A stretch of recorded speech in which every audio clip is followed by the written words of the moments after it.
الحمد لله الحمد لله الذي لم يزل عليما قديرا سميعا بصيرا، والصلاة والسلام على سيدنا ومولانا محمد سراجا منيرا، وعلى آله وأصحابه وأزواجه وذريته وأهل بيته وعلماء ملته وأولياء أمته إلى يوم القيامة كثيرا كثيرا۔ عزیزان محترم، جیسا کہ آج کی اس بابرکت محفل میں کوشش کروں گا کہ مجلس غار حرا یعنی مجلس محمدی کے بارے میں کچھ معلومات ہو، اور یہ ایسی مبارک، ایسی متبرک اور اتنی پیاری خوبصورت محفل ہوتی ہے جسے مجلس غار حرا بھی کہا جاتا ہے۔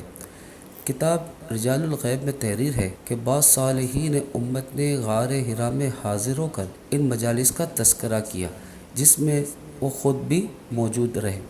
چنانچہ میرے مرشد کریم حضور مفسر اعظم پاکستان شیخ القرآن والحدیث امام محمد فیض احمد اویسی محدث بہاولپوری رحمۃ اللہ تعالیٰ علیہ نے مجھ سے کئی بار اس بارے میں گفتگو فرمائی، اور ہر بار مجھے ایک نئی تازگی ملتی رہی۔ تو لہٰذا یہ کہ کئی اولیاء کرام جو خود بھی شریک ہوئے، ان کا کہنا ہے کہ وہ ان مجلس میں بعض اوقات حضور نبی کریم صلی اللہ تعالیٰ علیہ وسلم بنفس نفیس جلوہ فرما ہوتے تھے۔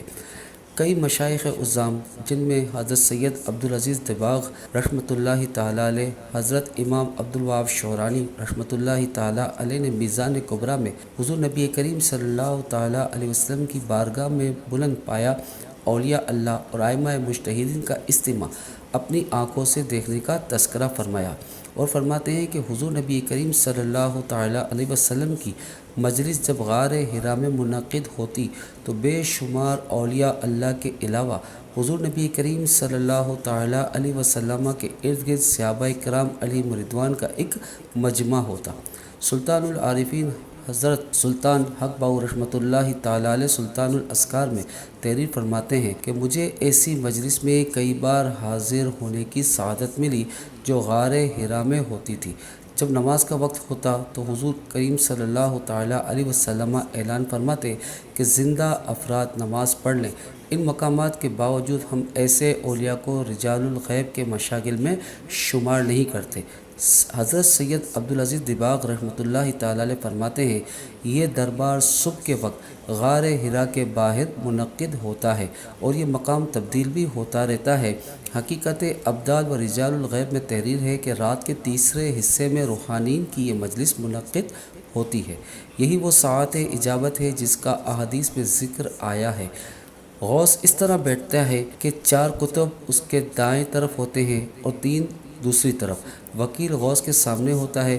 جب آقا کریم علیہ الصلاۃ والسلام تشریف لاتے ہیں تو غوث وکیل کی جگہ پر آ جاتا ہے اور وکیل پچھلی صفوں میں لوٹ جاتا ہے۔ وکیل کے پیچھے 6 صفیں ہوتی ہیں جن کا حلقہ چوتھے قطب سے شروع ہو کر اس قطب پہ ختم ہوتا ہے جو 3 قطبوں کے بائیں جانب ہوتے ہیں۔ چنانچہ یہ 7 قطب حلقے کی ایک طرف کا کام دیتے ہیں۔ اسی طرح صفیں بن جاتی ہیں۔ کچھ عورتیں بھی اس دیوان میں حاضر ہوتی ہیں مگر ان کی تعداد کم ہوتی ہے۔ ان کی 3 صفیں بائیں جانب کے اقطاب ثلاثہ یعنی 3 قطب جو ہوتے ہیں ان کی جانب، اور صف اول دائرہ سے اوپر غوث اور اقطاب ثلاثہ کے درمیان خالی جگہ میں ہوتی ہے۔ گزشتہ لوگوں میں سے بعض کاملین بھی دیوان میں حاضر ہوتے ہیں اور زندہ لوگوں کے معاملات میں ان سے مشورہ نہیں کیا جاتا۔ دیوان میں فرشتے بھی حاضر ہوتے ہیں مگر وہ صف کے پیچھے ہوتے ہیں، تمام صفوف کے پیچھے ہوتے ہیں، اور کاملین جنات بھی آتے ہیں اور وہ سب کے سب پیچھے بیٹھے ہوتے ہیں، لیکن ان کی پوری ایک صف نہیں ہوتی۔ یہ صاحب تصرف اولیاء کی مدد پر مامور ہوتے ہیں۔ ہر شہر میں اولیاء اللہ کی امداد کے لیے فرشتوں کی ایک جماعت موجود رہتی ہے۔ شب قدر کو انبیاء علیہ الصلاۃ والسلام بھی اس مجلس میں تشریف لاتے ہیں۔ کمال روح کی وجہ سے 360 مختلف صورتیں اختیار کر سکتا ہے، اس لیے وہ اپنے گھر سے غائب نہیں ہوتا اور دیوان میں بھی حاضر ہوتا ہے۔ یعنی یہ کہ ان اولیاء کے بارے میں یہ بتایا گیا ہے کہ وہ جب ان کا مقام اتنا بلند ہوتا ہے، وہ اتنا عالی مقام پہ پہنچ جاتے ہیں، تو ان کا مرتبہ یہ ہوتا ہے کہ اپنے گھر میں بھی موجود ہوتے ہیں اور وہاں بھی تشریف لاتے ہیں، اس لیے وہ اپنے گھر سے غائب نہیں ہوتے اور دیوان میں بھی حاضر ہوتے ہیں۔ اس دیوان میں ہر قسم کے معاملات طے ہو جاتے ہیں اور وہی ہوتا ہے جو وہاں قضائے الہی قرار پایا ہو۔ اچھا، مجذوب جو ہوتے ہیں وہ اس دیوان میں داخل نہیں ہوتے۔ پھر آپ فرماتے ہیں کہ درجے کے لحاظ سے چھوٹے ولی دیوان میں اپنی ذات سے حاضر ہوتے ہیں، مگر بڑے ولی پر کوئی پابندی نہیں۔